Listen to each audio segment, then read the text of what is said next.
Good morning बच्चों। आज हम पढ़ेंगे class 10 math NCERT chapter 5 arithmetic progressions. इसको शॉर्ट में बोलते हैं एपी। डिफिनीशन पहले देखते हैं। अब अर्थमेटिक प्रोग्रेशन किसे कहते हैं? An arithmetic progression is a series. Arithmetic progression क्या है? एक सीरीज है, सीक्वेंस है ऑफ नंबर्स, नंबर का, in which each term can be obtained. कहता है प्रत्येक टर्म जिसमें हम निकालते हैं एडिंग ए सर्टेन या फिक्स्ड नंबर्स, एक निश्चित नंबर को जोड़ने से या घटाने से हम आगे वाला टर्म निकालते हैं। To its preceding term except the first term. First term को छोड़ के जितने भी टर्म हैं उस टर्म को एक फिक्स नंबर जोड़ के या घटा के हम निकालते हैं आगे वाला टर्म। और जिस टर्म को हम जोड़ते घटाते हैं जो फिक्स टर्म है उसको हम CD बोलते हैं, कॉमन डिफरेंस बोलते हैं, और इसको D से डिनोट करते हैं। तो this fixed number is called the common difference of the AP। It can be positive, ये पॉजिटिव हो सकता है, नेगेटिव हो सकता है और जीरो हो सकता है। अब देख लेते हैं। If D is greater than zero, यदि कॉमन डिफरेंस जीरो से बड़ा है तो AP क्या होगा? इंक्रीजिंग होगा। यदि D जीरो से छोटा होगा तो AP क्या होगा? डिक्रीजिंग होगा। यदि D क्या है? बराबर जीरो होगा तो all terms of AP are same. इसमें सभी टर्म क्या हो जाएंगे? सेम ही हो जाएंगे। एग्जाम्पल के लिए पहला का एग्जाम्पल 1 2 3 4 डैश डैश डैश, ये इंक्रीजिंग हो गया। D इसमें क्या है? 2 - 1 तो कितना आएगा? 1। 3 - 2 कितना आएगा? 1। देखिए एक निश्चित नंबर से ये आगे बढ़ रहा है। उसी तरह दूसरा एग्जाम्पल है, इसमें D क्या है? लेस देन जीरो है, यानी 100 70 40 10 डैश डैश डैश। तो सेकेंड टर्म से फर्स्ट टर्म को घटा देंगे तो हमें D मिलेगा। थर्ड टर्म से सेकेंड को घटा देंगे, यहाँ भी D मिलेगा। सभी D बराबर होने चाहिए, सभी D बराबर होंगे तभी ये AP में होगा। अब इसमें थर्ड D बराबर जीरो, इसमें कोई भी नंबर जो होगा वो रिपीट ही होता रहेगा। 3 3 3 3 dash dash dash. Each number is called term. इसमें जो प्रत्येक नंबर है क्या कहलाता है? टर्म कहलाता है। जैसे 100 एक टर्म है, 70 एक टर्म है, 40 एक टर्म है, इसको हम टर्म बोलते हैं। फर्स्ट टर्म, सेकेंड टर्म, पहला नंबर को फर्स्ट टर्म, दूसरा नंबर को सेकेंड टर्म, तीसरे नंबर को थर्ड टर्म, सो ऑन, और सबसे लास्ट वाले नंबर को लास्ट टर्म। किसी किसी में लास्ट टर्म रहता है, किसी किसी में लास्ट टर्म नहीं रहता है। जिसमें लास्ट टर्म रहता है उसको फिनाइट एपीज बोलते हैं, जिसमें लास्ट टर्म नहीं होता उसको इनफिनाइट एपीज बोलते हैं। इसका डेफिनेशन आगे है। For example 333, each term is obtained by adding या subtracting zero to the term preceding it. यदि 333 है यानी केवल 3 ही नंबर रिपीट हो रहा है, इसमें जीरो जो है कॉमन डिफरेंस या तो जोड़ के निकालते हैं या घटा के निकालते हैं, दोनों तो सेम ही रह जाएगा, तो इसलिए कोई अंतर नहीं पड़ता। तो common difference in an AP, the difference between two consecutive terms is called its common difference and denoted by letter D.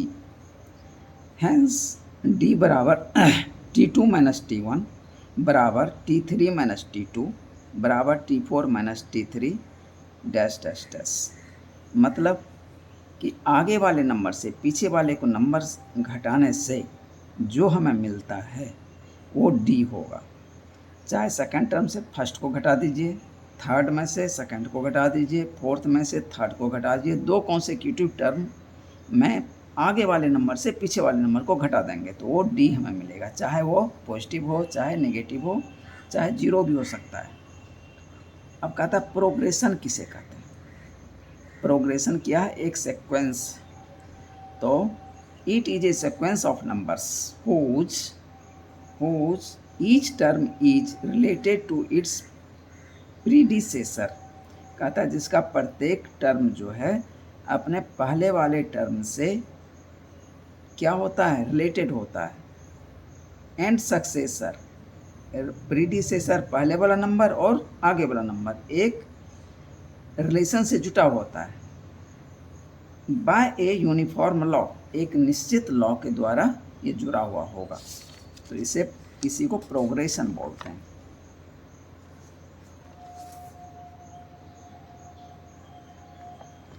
Terms पहले भी बता दिया टर्म्स, यहाँ फिर डेफिनेशन के रूप में देख लीजिए।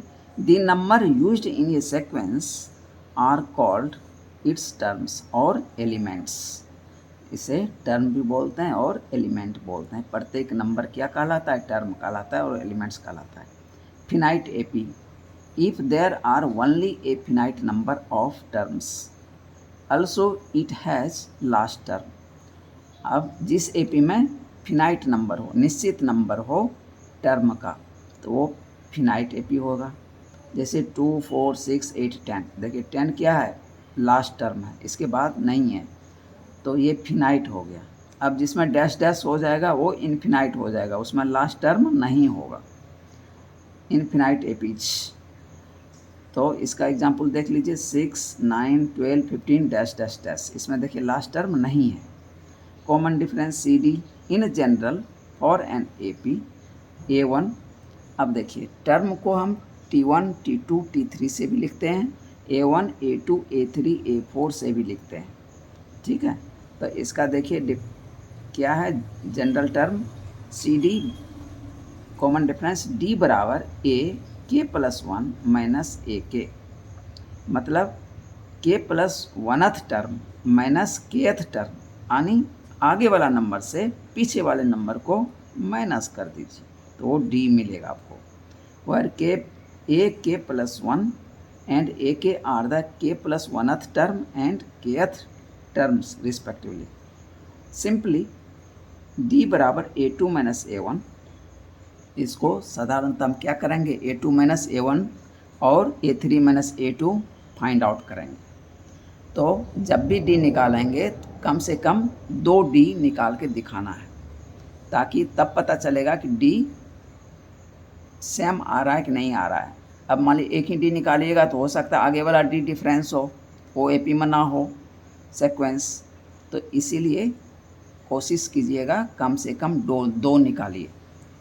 कॉमन डिफरेंस 2 निकालने हैं आपको, A2 माइनस A1 और A3 माइनस A2 कम से कम, और 3 भी निकाल दीजिएगा, कोई दिक्कत नहीं है। General term of an AP, general term क्या होता है, an equal to A plus n minus 1 into d, ये फार्मूला है, इसका उपयोग आगे होगा। an बराबर यानी nth टर्म, इसको an को tn भी लिखते हैं, tn equal to A plus n minus 1 into d, या लास्ट टर्म l बराबर A plus n minus 1 into d. Here nth term is the last term. तो इससे घबराना नहीं है, लास्ट टर्म पूछ दिया तो सीधा ये फार्मूला लिखिए और निकाल दीजिए, तो आपका आंसर आ जाएगा। ये याद रखिए an बराबर A plus n minus 1 into d. तो फर्स्ट टर्म के लिए केवल A ही रह जाएगा, सेकेंड टर्म के लिए A प्लस डी होगा, थर्ड टर्म के लिए A प्लस 2D होगा, और फोर्थ टर्म के लिए A प्लस 3D होगा। देखिए फोर्थ टर्म है तो 3D यानी एक कम हो रहा है, तो वही है n minus 1 into D.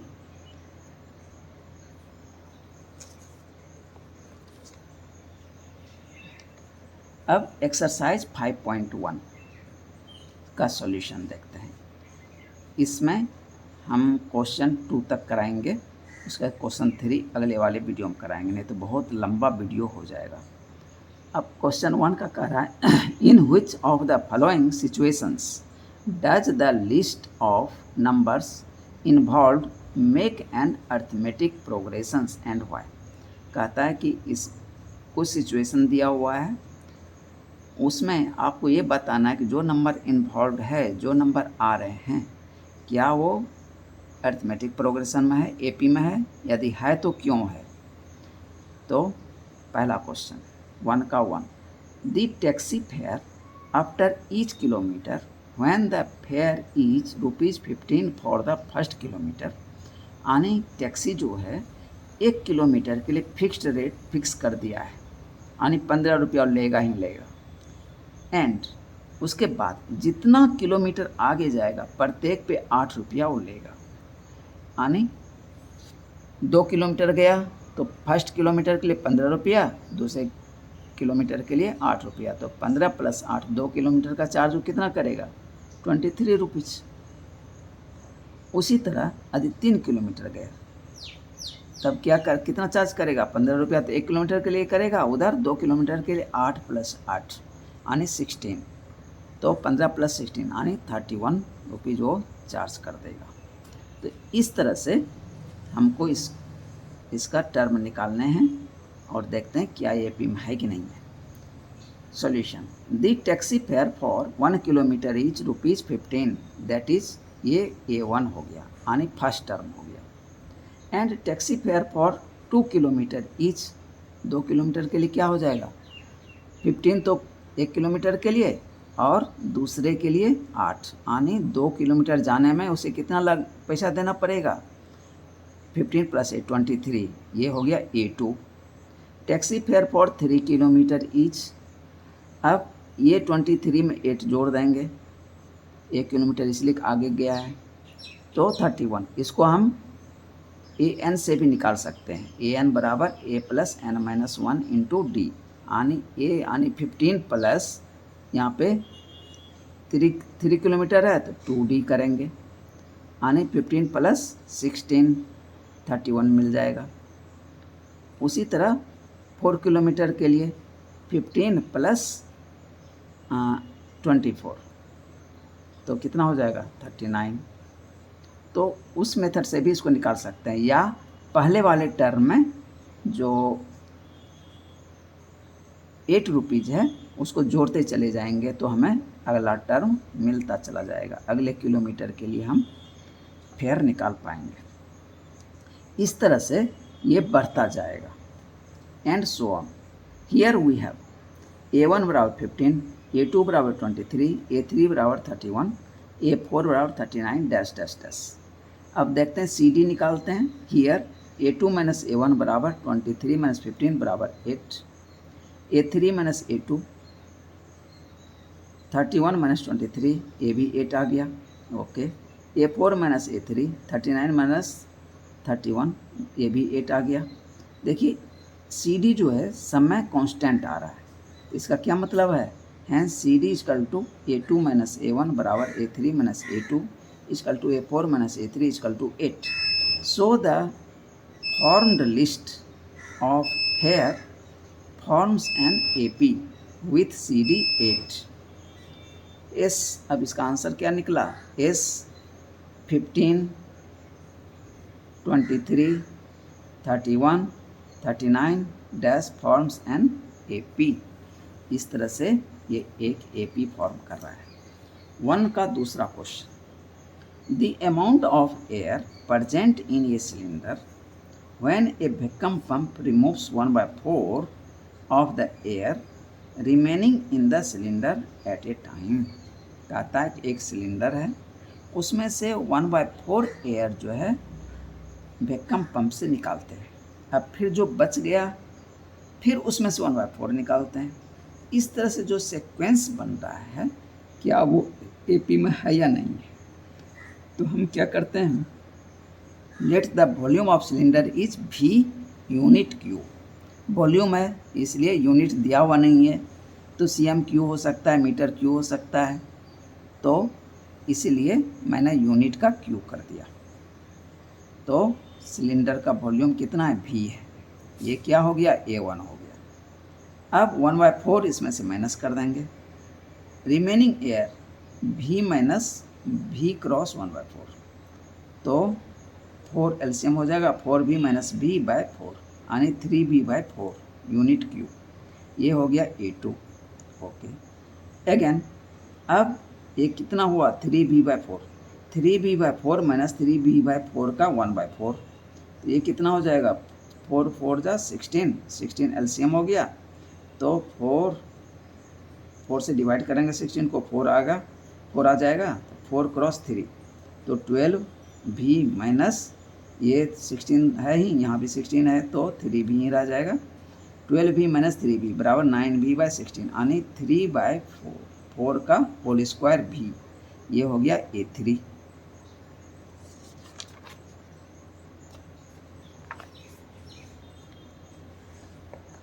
Again after removing 1/4 here of remaining b, 9b/16 minus 9/16 का 1/4 b, यानी b यहाँ भी लिख सकते हैं, यहाँ भी लिख सकते हैं, कोई दिक्कत नहीं, इसलिए कि ये इंटू से जुड़ा हुआ है, तो इसको या तो ब्रैकेट में ही कर दीजिए इतना भी।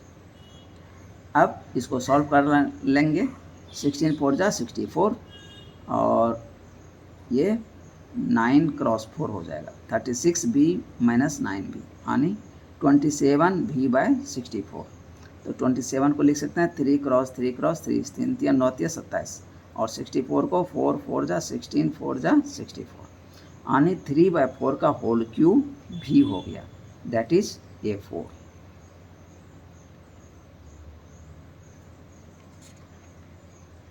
A3 था, ये A4 हो जाएगा, A4 हो गया, एंड सो ऑन, इस तरह से हम निकालते जाएंगे। दस वी हैव भी 3/4 भी, 3/4 का होल स्क्वायर भी, 3/4 का होल क्यूब भी, डैश डैश, हमें वॉल्यूम का सीक्वेंस मिल रहा है। सो कॉमन डिफरेंस D बराबर A2 माइनस A1, तो 3b/4 माइनस b, ये कितना आ गया -b/4। अब दूसरा कॉमन डिफरेंस निकालते हैं, A3 माइनस A2, तो 3/4 का होल स्क्वायर भी माइनस 3/4 भी, तो ये भी निकल के आया -3/4 भी, तो यानी D देखिए इसमें भी उतना था, इसमें भी उतना ही है, नहीं इसमें -b/4 था, इसमें -3/4 भी है, तो D दोनों में अलग अलग निकल गया, तो इसका मतलब ये AP में नहीं है।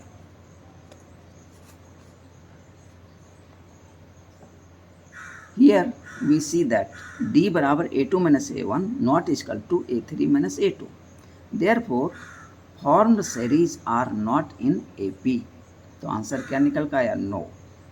अब 1 का तीसरा question, The cost of digging a well after every meter of digging when it costs ₹150 for the first meter, कहता है कि पहला मीटर कुआं खोदने के लिए 150 रुपया चार्ज करता है, ठीक है, and rises by 50 for every subsequent metre, और फिर एक मीटर और नीचे गहराई खुदाई करेगा तो 50 रुपया और वो चार्ज कर देगा, प्रत्येक मीटर पे 50 रुपया बढ़ाता जाएगा।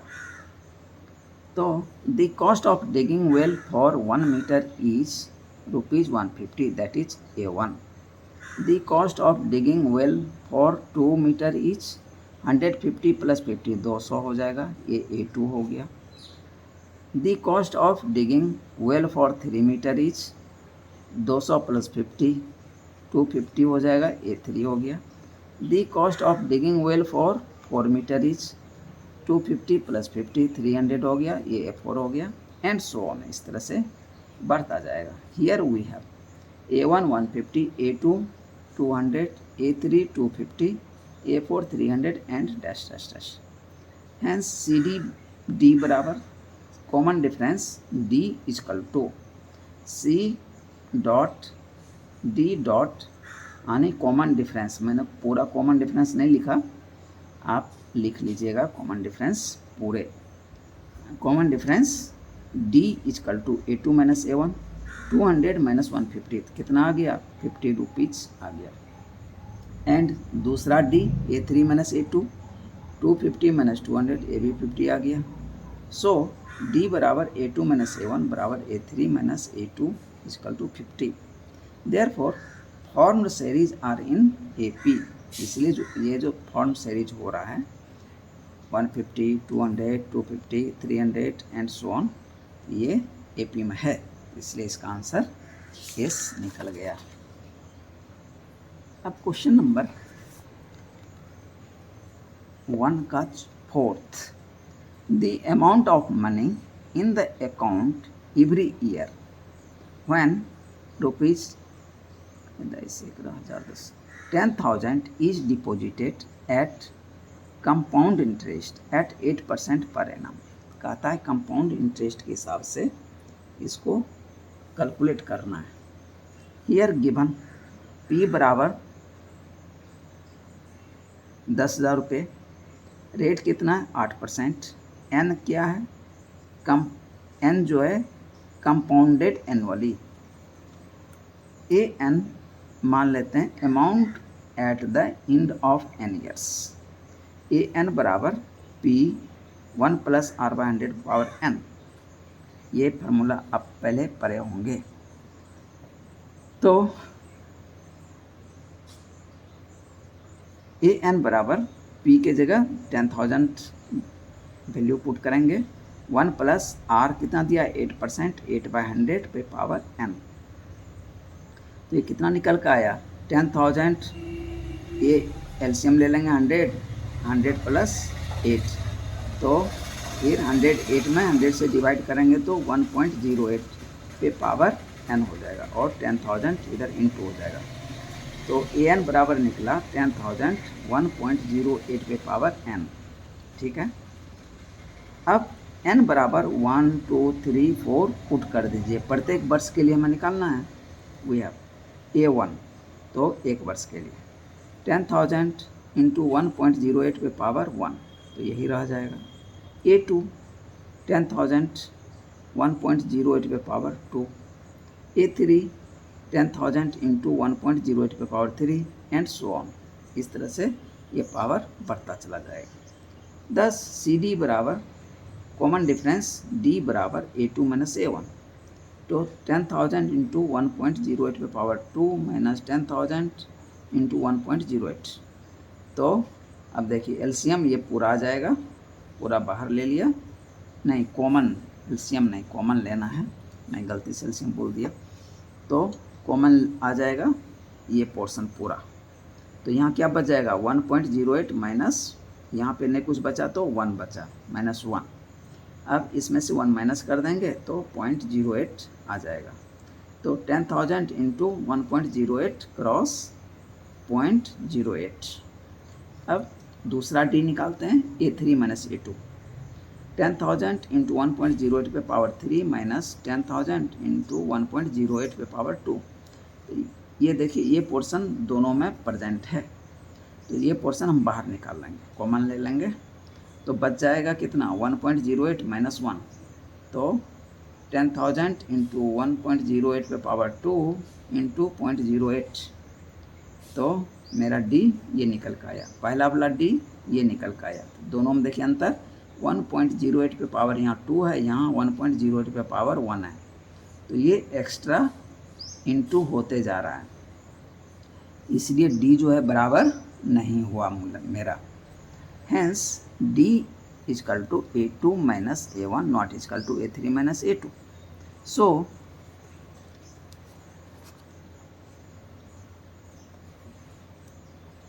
hence D is equal to A2 minus A1 not equal to A3 minus A2। So formed series are not in AP। तो आंसर क्या निकल का आया, नो आंसर।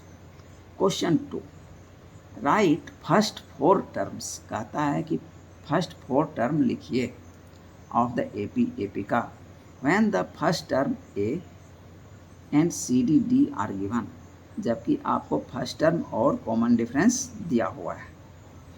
तो हम फर्स्ट टर्म हम क्या करेंगे, ए एन बराबर जनरल फार्मूला जो है a n equal to a plus n minus 1 into d लगा देंगे, तो मेरा वैल्यू रखते जाएंगे, आंसर आता जाएगा, A1 आ जाएगा, A2 आ जाएगा एंड सो ऑन। अब देखते हैं फर्स्ट टर्म इज ए बराबर 10 equal to A1 equal to 10। Second term a plus d यानी 10 plus 10 10 plus 10 equal to 20 A2 मिल गया। अब third term be A3 a plus 2D यानी 10 प्लस 2 क्रॉस 10 यानी 30 आ गया। फोर्थ टर्म A4 ए plus 3D यानी 10 plus 3 cross 10 यानी 40 आ गया। तो हमें चार टर्म 10, 20, 30, 40 मिल गया। Hence, first four terms are 10, 20, 30 and 40. Question 2. A बराबर -2, D बराबर 0। D 0 है तो सब कांस्टेंट टर्म आ जाएगा, यानी जो फर्स्ट टर्म होगा वही टर्म सब रिपीट हो जाएगा, लेकिन उसको हमको करके दिखाना है। फार्मूला लिख देंगे an equal to a plus n minus 1 into d.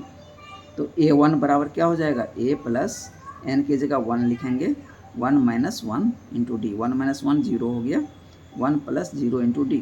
तो ये पार्ट 0 हो गया तो a रह गया। तो a बराबर कितना वैल्यू था, -2।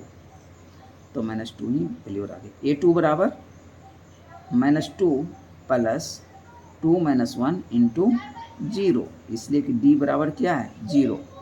तो यहाँ पे 0 इंटू 0 तो 0 ही हो जाएगा। तो फिर ये भी आ गया -2 ही आ गया, A2 भी -2 आ गया। अब A3 देखते हैं। A3 equal to a plus 3 minus 1 into d. A plus 2D हो गया। तो -2 प्लस 2 क्रॉस 0, तो ये भी 0 हो गया, तो -2 ही आ गया। A4 a plus 4 minus 1 into d. तो a प्लस 3D, तो d बराबर 0 है, तो ये पोर्सन 0 तो कितना आ गया, -2 ही आ गया। Hence first four terms are -2 -2 -2 -2, ये आंसर आ गया। 2 का तीसरा, a बराबर 4, d बराबर -3। Solution formula used an equal to a plus n minus 1 into d. ये फार्मूला मैंने यूज किया। अब A1 n की जगह 1 पुट कर देंगे, तो a बराबर 4 दिया हुआ है, 4 प्लस 1 माइनस 1 इंटू -3, डी बराबर -3 है। 1 माइनस 1 0 हो गया, ये पार्ट 0 हो गया, तो 4 आ गया। A2 a plus 2 minus 1 into D.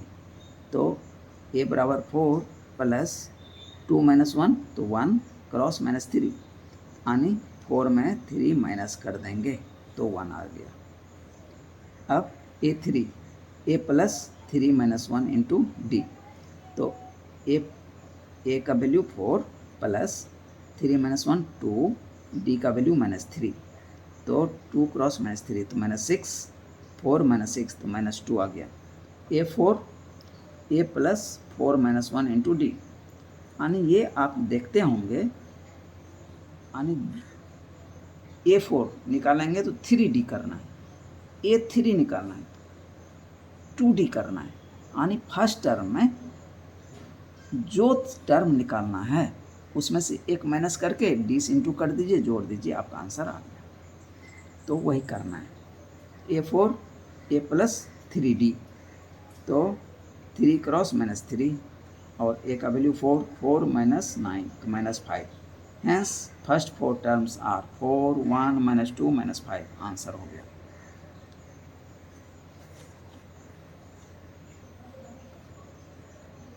दो का चौथा, a बराबर -1, d बराबर हाफ। यूज फार्मूला an और tn, an को tn भी बोलते हैं। a plus n minus 1 into D. A1 बराबर क्या हो जाएगा, a प्लस 1 माइनस 1, तो ये पोर्सन 0 हो गया, तो केवल a का जो वैल्यू होगा वही रह जाएगा, तो -1 हो गया। A2 बराबर a plus 2 minus 1 into d. तो -1 प्लस 2 में से 1 चला जाएगा, तो 1 बच गया, 1 क्रॉस हाफ यानी -1/2 प्लस हाफ। तो इसको एलसीएम ले लिया, 2 -2 प्लस 1, तो -1/2 हो गया। A3 a plus 3 minus 1 into D, यानी -1, a बराबर -1 प्लस 3 में से 1 माइनस कर देंगे, तो 2 क्रॉस हाफ यानी -1 प्लस 1, 0 आ गया। A4 equal to a plus 4 minus 1 into D.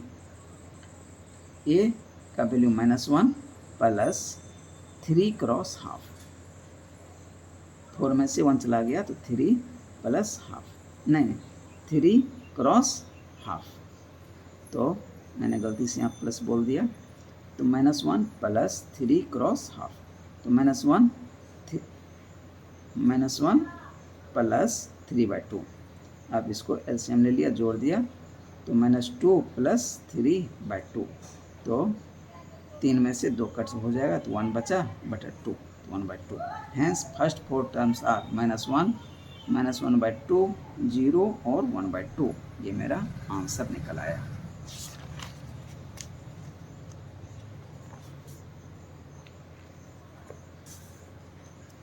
Question 2 का 5वां, a बराबर -1.25, d बराबर -0.25। यूज फार्मूला an बराबर a plus n minus 1 into D. a1 बराबर a प्लस 1 माइनस 1, तो ये पोर्शन 0 हो गया, तो a ही रह जाएगा। a का जो वैल्यू है -1.25, तो ये a1 निकल आया। a2 बराबर a plus 2 minus 1 into d. A का वैल्यू -1.25 प्लस 1 क्रॉस -0.25, तो इसको 1 से इंटू करेंगे तो यही रह जाएगा -1.25 माइनस 0.25, तो दोनों माइनस से है तो ये आपस में माइनस साइन के साथ जुट जाएगा, तो ये आ गया -1.50। a3 a plus 3 minus 1 into d, तो ए का वैल्यू -1.25 प्लस 3 में से 1 चला जाएगा 2 क्रॉस -0.25, तो ये हो जाएगा कितना 0.50, और इसका ये 1.25 माइनस साइन के साथ आ जाएगा नीचे, और -0.50, दोनों आपस में माइनस से है तो जुट जाएगा और माइनस साइन लग जाएगा, तो -1.75। a4 a plus 4 minus 1 into d, तो -1.25 प्लस 3 क्रॉस 0.25, तो इसको 3 से इंटू कर देंगे तो 0.75 आ गया, और ये माइनस साइन आ गया, और ये -1.25। अब दोनों माइनस ही है तो माइनस साइन के साथ आपस में जुट जाएगा, तो -2.00। तो इस तरह से हमें 4 टर्म मिल गए। हैंस फर्स्ट 4 टर्म्स आर -1.25, -1.50, -1.75 और -2.00। ये मेरा आंसर हो गया। तो बच्चों इस वीडियो में यहीं तक। अब क्वेश्चन नंबर 3 और 4 जो है इस एक्सरसाइज का अगले वीडियो में बताएंगे। Okay, thank you.